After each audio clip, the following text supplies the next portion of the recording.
और अब खबर पश्चिम बंगाल से। पश्चिम बंगाल में शुभेंदु अधिकारी सत्ता संभालते ही बड़े और कड़े फैसले ले रहे हैं। सड़क पर नमाज बंद करने के बाद अब शुभेंदु अधिकारी के रडार पर अवैध मदरसे हैं, जिन पर जल्दी शुभेंदु सरकार का हंटर चलना तय है। लेकिन इससे पहले ही अवैध निर्माण पर शुभेंदु फोर्स का बुलडोजर एक्शन शुरू हो चुका है। शुभेंदु सरकार ने साफ कर दिया है कि किसी को जबरदस्ती परेशान नहीं करेंगे, लेकिन अवैध कुछ भी नहीं छोड़ेंगे। शुभेंदु दा ने पश्चिम बंगाल में योगी मॉडल लागू कर दिया है। आपके बुलडोजर को भी सुनकर के अभी से टीएमसी के गुंडे अंडरग्राउंड होना प्रारंभ कर दिए हैं। बंगाल की धरती पर अवैध कब्जे वाली सोच अब बुलडोजर से धराशायी की जा रही है। देखिए, बुलडोजर तो पूरा देश में चलेगा।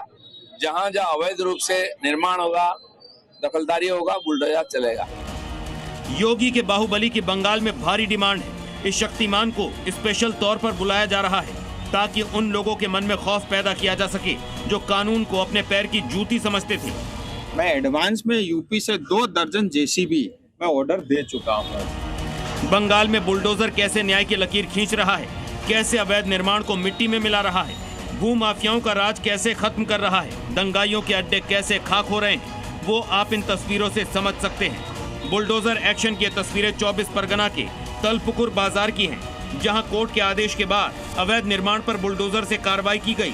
अवैध तरीके से यहां लोगों ने दुकान और ढांचे खड़े कर लिए थे, जिसके बाद कोर्ट ने अतिक्रमण को हटाने के आदेश दिए। भारी पुलिस बल की मौजूदगी में इस कार्रवाई को अंजाम दिया गया। अब आपको हावड़ा की तस्वीरें दिखाते हैं। हावड़ा स्टेशन के बाहर अतिक्रमण हटाने का अभियान चलाया गया, जिसके तहत गंगा घाट और बस स्टैंड के पास बनी अवैध दुकानों को हटा दिया गया। लोगों ने रेलवे के इलाके में अतिक्रमण किया हुआ था। जब से बंगाल में सत्ता परिवर्तन हुआ है, तब से योगी स्टाइल में बुलडोजर दौड़ रहा है, लेकिन बुलडोजर वाली कार्रवाई टीएमसी को परेशान कर रही है। 15 साल सत्ता में रहने वाली टीएमसी विपक्ष में है और अब सत्ता की कमान शुभेंदु अधिकारी के हाथ में है। डायमंड हार्बर में कानून व्यवस्था की समीक्षा के दौरान सीएम शुभेंदु ने आसनसोल के उपद्रवियों को सख्त चेतावनी दी है।